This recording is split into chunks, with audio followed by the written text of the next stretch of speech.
Hi, എല്ലാവരും സുഖമായിട്ടിരിക്കുന്നു.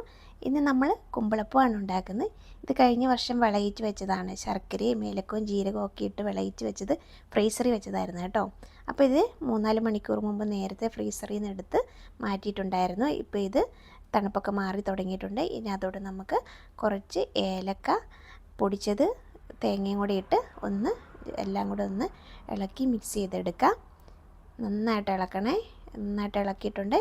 ഇനി നമുക്ക് ഇതിനകത്തോട്ട് ആവശ്യത്തിന് അരിപ്പൊടി ഇടുക, എന്നിട്ട് കുറച്ച് റവ ഇടുക, പിന്നെ പഞ്ചസാര, പിന്നെ ഏലക്കയും ജീരകവും ആവശ്യമുണ്ടെങ്കിൽ നമ്മൾ ചേർത്ത് കൊടുക്കണം. ഇതിനകത്ത് ഓൾറെഡി ചേർത്തത് കൊണ്ടാണ് കുറച്ചേ ഇട്ടിട്ടുള്ളൂ കേട്ടോ. ജീരകമൊക്കെ ആവശ്യത്തിന് ടേസ്റ്റ് ഉണ്ട്, അതുകൊണ്ട് ജീരകം ഇട്ടിട്ടില്ല. എല്ലാം കൂടെ ചേർത്തിട്ട് ഒരു നുള്ളു ഉപ്പും കൂടി ഇടണം. എന്നിട്ട് തേങ്ങാക്കൊത്ത് വറുത്തിടാൻ ഇഷ്ടമുള്ളവർ തേങ്ങാക്കൊത്തും കൂടെ വറുത്ത് നെയ്ക്കകത്ത് വറുത്തതാണ്, അതും കൂടി ഇതിനകത്ത് ആഡ് ചെയ്ത് എല്ലാം കൂടെ നന്നായിട്ട് മിക്സ് ചെയ്യുക. വെള്ളം വേണമെങ്കിൽ കുറച്ച് വെള്ളം കൂടെ ആഡ് ചെയ്യുക. ഇതിനകത്ത് ഇപ്പോൾ ഇച്ചിരി പഞ്ചസാരയാണ് ഇട്ടേക്കുന്നത്. ഓൾറെഡി വിളയിച്ചപ്പോൾ ഇതിനകത്ത് വെല്ലം ഇട്ടിട്ടുണ്ടായിരുന്നു കേട്ടോ. അപ്പം എല്ലാം മിക്സ് ചെയ്ത് വെച്ചിട്ടുണ്ട്. ഇനി നമുക്ക് രണ്ട് വശവും നന്നായിട്ട് തുടച്ച്, ഇടനില തുടച്ചിട്ട് കുമ്പിള് പോലെ കൂട്ടിയിട്ട് നമുക്ക് നമ്മളിപ്പോൾ കുഴച്ച് വെച്ചിരിക്കുന്ന മാവ് നമുക്ക് ഇതിനകത്തോട്ട് ഇതുപോലെ കാണിച്ചിരിക്കുന്ന പോലെ ആക്കുക.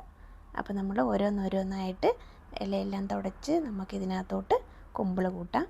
എന്നിട്ട് നമുക്ക് സ്റ്റൗ ഓണാക്കി ഇത് ആയി വരുമ്പോഴത്തേനും നമുക്ക് വെള്ളം വെക്കാം. ഓക്കെ, അപ്പം എല്ലാം കുമ്പിൾ ഇവിടെ റെഡിയാക്കി വെച്ചിട്ടുണ്ട്. ഇനി നമുക്ക് വെള്ളം തിളച്ചിട്ടുണ്ട് കേട്ടോ. ഓൾറെഡി ആവി വന്ന് തുടങ്ങി. കുമ്പിളെല്ലാം കൂടെ നമുക്ക് ഇതിനകത്തോട്ട് വെക്കാം. ഒരു അരമണിക്കൂർ അടുത്ത് വെച്ചാൽ മതി. അപ്പം ആവിയെല്ലാം കയറി കുമ്പിളപ്പം റെഡി ആയിട്ടുണ്ട്. അരമണിക്കൂറിന് ശേഷം എടുത്ത് നോക്കിയതാണ് കേട്ടോ ഇത്. അപ്പം തണുത്ത് കഴിയുമ്പോൾ തുറന്ന് കാണിക്കാം. അപ്പോൾ ഇലയുടെ കളറൊക്കെ ചേഞ്ച് ആക്കിയിരിക്കുന്നത് കണ്ടോ. അപ്പം നമ്മുടെ നല്ല ടേസ്റ്റി ആയിട്ടുള്ള കുമ്പിളപ്പം ഇവിടെ റെഡി ആയിട്ടുണ്ട്.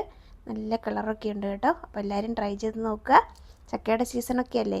അപ്പോൾ അടുത്ത വീഡിയോയുമായി ഞങ്ങൾ വീണ്ടും വരും. ബൈ.